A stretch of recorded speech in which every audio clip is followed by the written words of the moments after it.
रणदीप सुरजेवाला जी, मीनाक्षी नटराजन जी, अनिल चौरसिया जी, उदय अंजना जी, उदय धाकड़ जी, हमारे कैंडिडेट्स समंदर पटेल जी, उमर सिंह गुज्जर जी, नरेंद्र नहाता जी, कांग्रेस पार्टी के हमारे सारे कार्यकर्ता, भाइयों और बहनों, प्रेस के हमारे मित्रों, आप सबका यहाँ बहुत बहुत स्वागत और सेवा दल के लोगों का भी स्वागत। नमस्कार।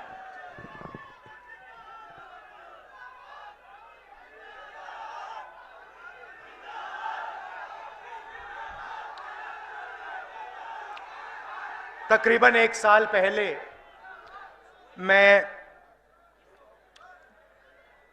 कन्याकुमारी से लेकर कश्मीर तक 4000 किलोमीटर पैदल चला। अकेला नहीं चला,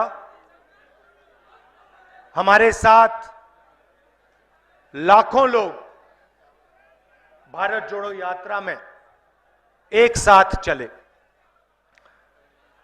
रास्ते पर मुझे बहुत सारे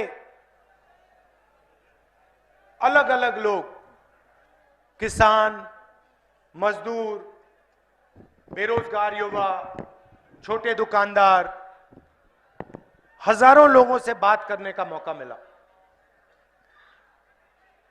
और जब भी मैं युवाओं से बात करता था, और मुझे याद है मध्य प्रदेश में जब भी मैं युवाओं से पूछता था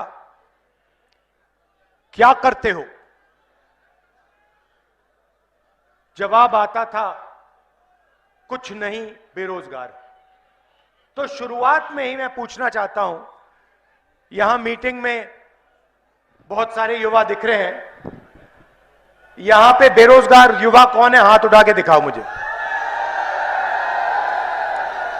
तो ये मध्य प्रदेश की हालत है।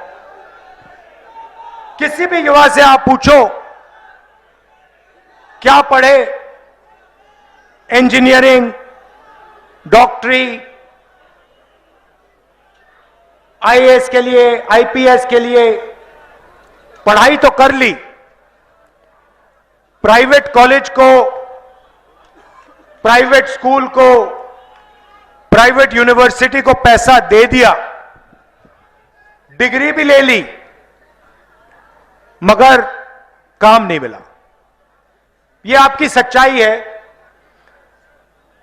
सुना कुछ दिन पहले यहां मोदी जी आए, उन्होंने कहा कि 500 फैक्ट्रियां हमने लगा दी।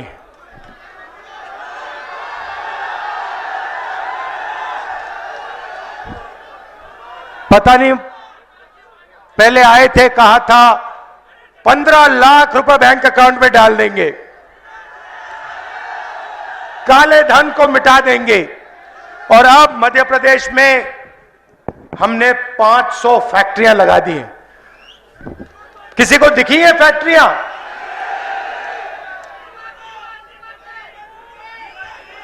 लगी गई फैक्ट्री। तो यहां पास में, मध्य प्रदेश के पास में छत्तीसगढ़ है। हमने छत्तीसगढ़ में क्या किया और क्या सोच रहे हैं हम छत्तीसगढ़ के लिए, मैं आपको बताना चाहता हूं। क्योंकि जो हमने छत्तीसगढ़ के लिए किया है वही हम मध्य प्रदेश के लिए करना चाहते हैं। तो देखिए, शुरुआत अगर हिंदुस्तान को या किसी भी प्रदेश को, भैया बाद में करना, या किसी भी प्रदेश को मजबूत बनाना है, पैरों पर खड़ा करना है, तो शुरुआत किसान और मजदूर से होती है। वो इस देश की नींव है, फाउंडेशन है, और अगर नींव कमजोर होती है तो इमारत नहीं बन सकती। तो छत्तीसगढ़ में हमारी क्या सोच, जो मध्य प्रदेश में हम करेंगे। सबसे पहले हमने छत्तीसगढ़ के किसानों को पिछले 5 साल में सही दाम देने की गारंटी करी। तो छत्तीसगढ़ में धान उगाते हैं। बीजेपी के समय तकरीबन 2000, भैया बैठ जाइए, बैठ जाइए, बैठ जाइए। बीजेपी के समय छत्तीसगढ़ में किसानों को तकरीबन 1800 रुपए धान के लिए मिलते थे। हमने चुनाव में गारंटी करके कहा, देखिए शुरुआत 2500 रुपए प्रति क्विंटल धान के लिए होगा। छत्तीसगढ़ में हमने यह वायदा किया और आज छत्तीसगढ़ में धान के लिए सबसे ज्यादा पैसा, हिंदुस्तान में सबसे ज्यादा पैसा कांग्रेस पार्टी की सरकार किसानों को देती है। और दूसरा कदम हमने लिया, हमने कहा कि अगर किसान को सही दाम मिल रहा है और वो बढ़ता जा रहा है तो मजदूर को भी हमें पैसा देना पड़ेगा और हर मजदूर को 7,000 रुपए प्रति महीना कांग्रेस पार्टी की सरकार वहां पे देती है। तो किसान को और मजदूर को हमने गारंटी करके कम से कम सही दाम और उनकी जेब में हमने पैसा दे दिया। हुआ क्या, किसान और मजदूरों ने अपने पैसे को कस्बों में, गांव में खर्च किया। छोटे दुकानदार के पास गए, चीजें खरीदी, मोबाइल फोन खरीदा, शर्ट, पैंट, जूते, ये सब खरीदना शुरू किया। और खरीदने के बाद छत्तीसगढ़ की अर्थव्यवस्था, जैसे गाड़ी का इंजन चालू होता है, छत्तीसगढ़ की अर्थव्यवस्था चालू हो गई। अब देखिए, कुछ ही दिन पहले मैं छत्तीसगढ़ में था, वहां पे 10-15 किसानों से मेरी बात हुई। मैंने सवाल पूछा, उनसे पूछा, भैया आपकी जमीन का दाम क्या है? मैं हैरान हो गया। किसान मुझे कहता है, राहुल जी हमें जमीन का दाम नहीं मालूम। मैंने कहा, क्या कह रहे हो? आपकी जमीन है, आपको दाम ही नहीं मालूम? कहते हमें दाम पता लगाने की कोई जरूरत नहीं है। मैंने कहा, क्यों? कहते हैं मर जाएंगे मगर जमीन नहीं बेचेंगे। तो मैंने कहा, क्यों? कहते हैं, राहुल जी बीजेपी की सरकार के समय कर्जा था, हम आत्महत्या की सोचते थे, आज आपने हमारा कर्जा माफ कर दिया, सही रेट, धान के लिए सही रेट आप देते हो, जमीन बेचने का सवाल ही नहीं उठता। हम जमीन क्यों बेचे? अगर हम बेचने नहीं जा रहे हैं तो दाम पता लगाने की क्या जरूरत? तो यह हालत है छत्तीसगढ़ में। और यहां पे 18,000 किसानों ने कर्जा ले लेकर आत्महत्या कर दी है। हमने यहां आपसे वायदा किया था कि हम आपका कर्जा माफ करेंगे, जैसे हमने छत्तीसगढ़ में किया। हमने आपसे कहा कि हम यहां कर्जा माफ करेंगे। हमारी सरकार थी, 27 लाख किसानों का कांग्रेस पार्टी की सरकार ने यहां मध्य प्रदेश में कर्जा माफ किया था। 100 यूनिट बिजली 100 रुपए के लिए हमने दी मध्य प्रदेश में। छत्तीसगढ़ में हमने बिजली बिल हाफ कर दिया था। अब यहां हुआ क्या, जैसे ही हमने किसानों के लिए काम करना शुरू किया, वैसे ही बीजेपी ने, बड़े बड़े उद्योगपतियों ने आपकी सरकार आपसे चोरी कर दी। आपके एमएलए उनको पैसा देकर, जो किसानों की, मजदूरों की कांग्रेस पार्टी की सरकार थी, उसको चोरी किया, परे किया और उन्होंने अपनी सरकार, यहां भ्रष्ट सरकार वापस ले आए।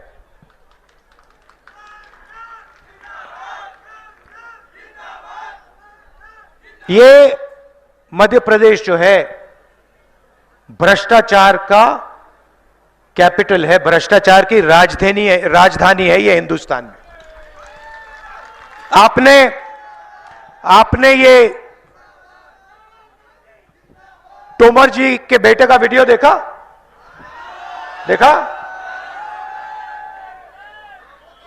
वीडियो फोन पर बैठे हैं, आपका जो पैसा है दबाकर चोरी कर रहे हैं। अच्छा, यहां के जो आपके बीजेपी के एमएलए हैं, मंत्री हैं, वो कोई कम नहीं है।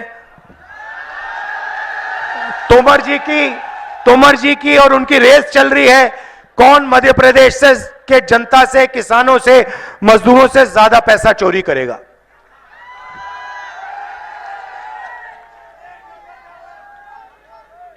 मगर नुकसान आपका हो रहा है। मैंने बेरोजगारी की बात की। भाइयों और बहनों, रोजगार अरबपति नहीं देते हैं। रोजगार छोटे दुकानदार, स्मॉल और मीडियम बिजनेस चलाने वाले, हमारे किसान, ये लोग रोजगार देते हैं। और बीजेपी की सरकारों में, चाहे वो दिल्ली की सरकार हो, मध्य प्रदेश की सरकार हो, छोटे व्यापारियों पर, स्मॉल और मीडियम बिजनेस वालों पर, किसानों पर आक्रमण होता है। बीजेपी ने आपसे कहा कि हम काले धन को मिटा देंगे, नोटबंदी कर दी। यहां पे नोटबंदी से किसी को फायदा हुआ? एक आदमी हाथ उठा के कह सकता है हां, नरेंद्र मोदी ने नोटबंदी जो की उससे मुझे फायदा हुआ? आपको एक आदमी नहीं मिलेगा। नोटबंदी का फायदा हिंदुस्तान के अरबपतियों को हुआ। किसको? अडानी को। अडानी को हुआ। भैया, अडानी देश के सारे एयरपोर्ट ले गया, पोर्ट्स ले गया, इंफ्रास्ट्रक्चर ले गया।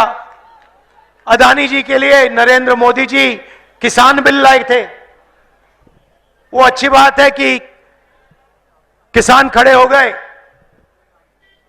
उन्होंने कहा हमें यह बिल नहीं चाहिए, बिल को वापस लेना पड़ा। मगर सरकार अडानी जी जैसे लोगों के लिए चलाई जाती है, बड़े बड़े उद्योगपतियों के लिए चलाई जाती है, किसानों के लिए, मजदूरों के लिए, छोटे दुकानदारों के लिए, छोटे व्यापारियों के लिए नहीं चलाई जाती। और होता क्या है, जो देश की रीढ़ की हड्डी है, रोजगार देने की रीढ़ की हड्डी है, छोटे व्यापारी, स्मॉल मीडियम बिजनेस वाले, उनको नरेंद्र मोदी जी और शिवराज चौहान ने खत्म कर दिया है। तो हुआ क्या, ये चाहे भी ये मध्य प्रदेश के युवाओं को रोजगार नहीं दे सकते। ये सच्चाई है। आप मोबाइल फोन के पीछे देखो, शर्ट के पीछे देखो, जूते के नीचे देखो, मेड इन चाइना दिखेगा। हम सही बात ना? आपने कभी किसी कैमरा के पीछे, शर्ट के पीछे मेड इन मध्य प्रदेश देखा है? नहीं देखा। ये हम करना चाहते हैं। मैं चाहता हूं हमारी सरकार आने के बाद यहां जो लाखों करोड़ों युवा है वो बेरोजगार ना रहें, वो फैक्ट्रियों में काम करें। और ऐसा एक दिन आए जब चाइना में कोई युवा हो, वो अपना मोबाइल फोन निकाले, उसके पीछे देखे, उसके पीछे लिखा हो मेड इन मध्य प्रदेश, और वो कहे यार ये मध्य प्रदेश कहां है, मैं जाके देखना चाहता हूं। ये कौन सी जगह है जिसने हमारी सारी की सारी नौकरियां ले ली और मेड इन चाइना को मेड इन मध्य प्रदेश बना दिया। ये हमारा सपना है। यहां पे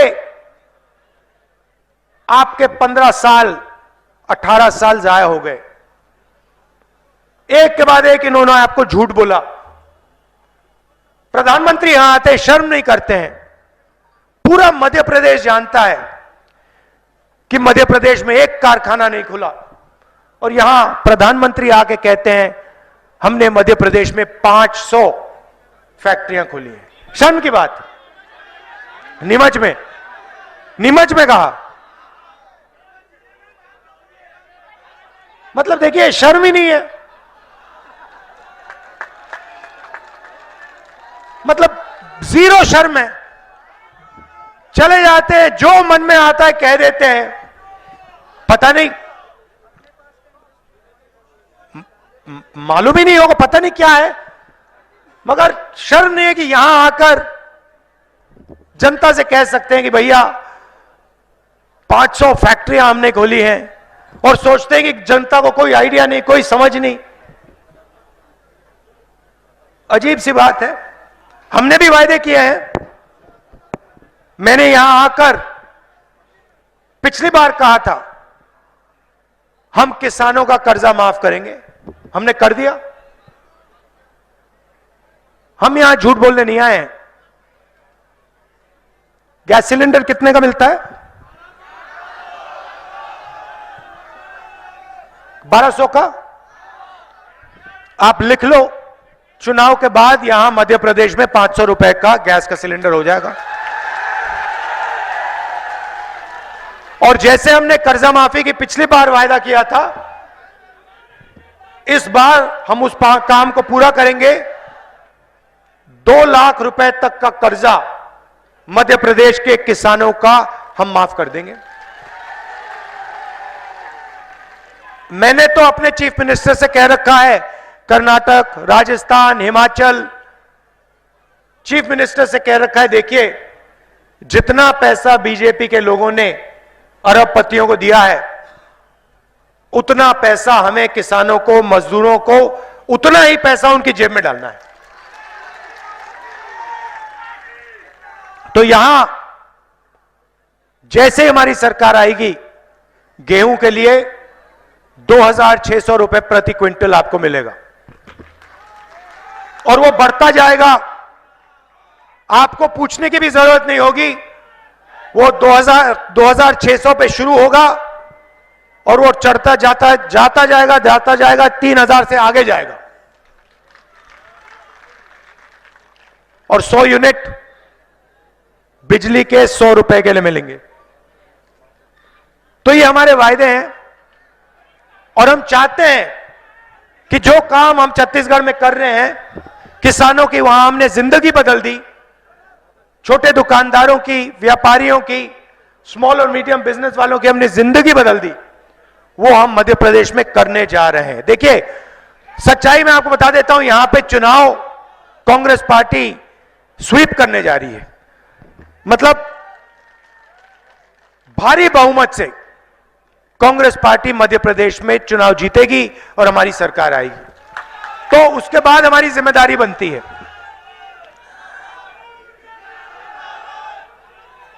भाइयों और बहनों, एक और बात मैं आपसे कहना चाहता हूं, जो शायद देश के लिए और मध्य प्रदेश के लिए बहुत जरूरी है।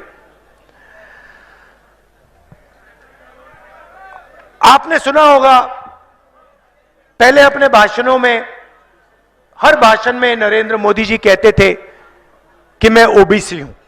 सुना आपने? सुना ना? जहां भी जाते थे कहते थे मैं ओबीसी हूं, ओबीसी हूं, ओबीसी हूं। अब जब से मैंने जाति जनगणना की बात शुरू की है, तब से नरेंद्र मोदी जी कह रहे हैं हिंदुस्तान में कोई जात नहीं है, सिर्फ गरीब है।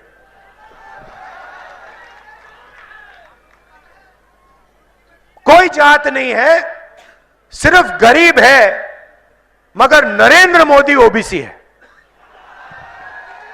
मतलब एक ही ओबीसी बचा हिंदुस्तान में, उसका नाम है नरेंद्र मोदी। क्यों? क्योंकि मैंने जाति जनगणना का सवाल उठाना शुरू कर दिया। अब देखिए भाइयों और बहनों, मध्य प्रदेश का मैं आपको उदाहरण देना चाहता हूं। गलतफहमी में मत रहिए, सरकार को एमएलए नहीं चलाता, सरकार को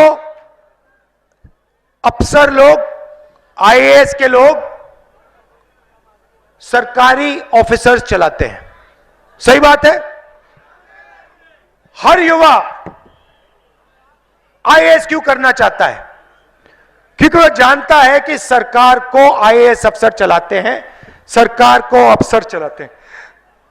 तो मध्य प्रदेश की सरकार को शिवराज चौहान और 53 अफसर चलाते हैं। तो मैं आपसे पूछना चाहता हूं, 53 अफसर में से पिछड़े वर्ग के कितने अफसर हैं? एक।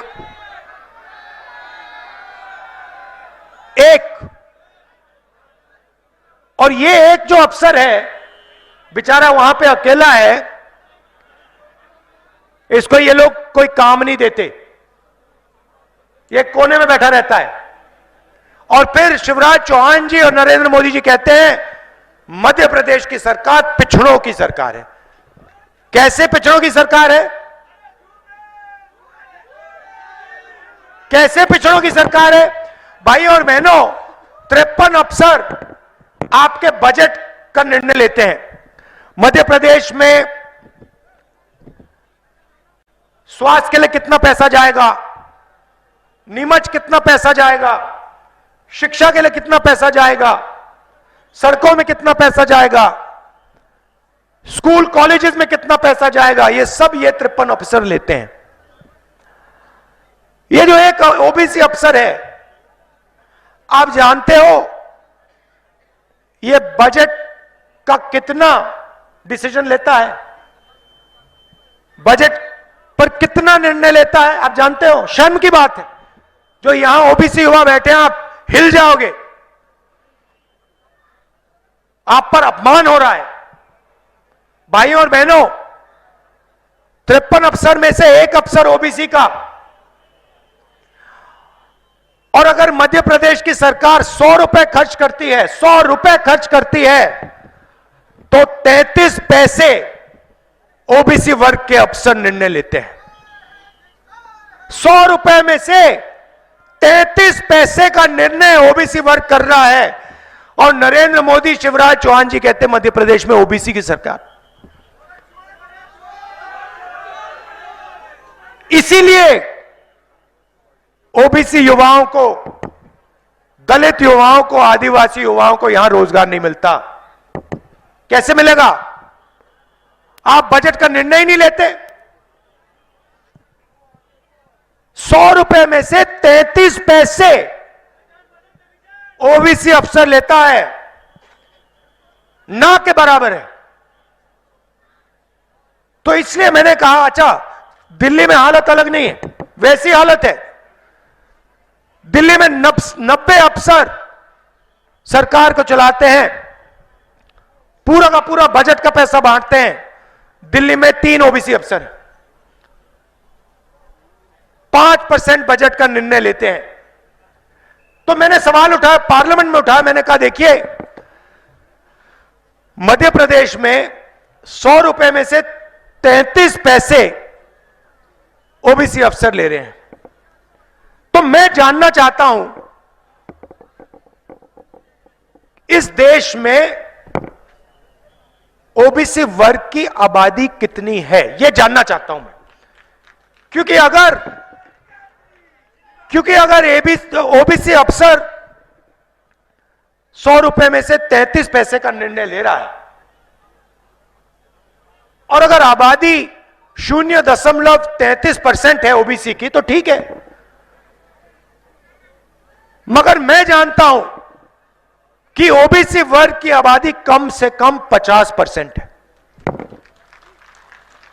अब जैसे ही मैंने नरेंद्र मोदी जी से कहा पार्लियामेंट में कि भैया एक काम कीजिए, ये जाति जनगणना कर लीजिए, इससे दूध का दूध पानी का पानी हो जाएगा, सब पता लग जाएगा देश में कितने पिछड़े लोग हैं, कितने जनरल हैं, कितने आदिवासी हैं, कितने दलित हैं।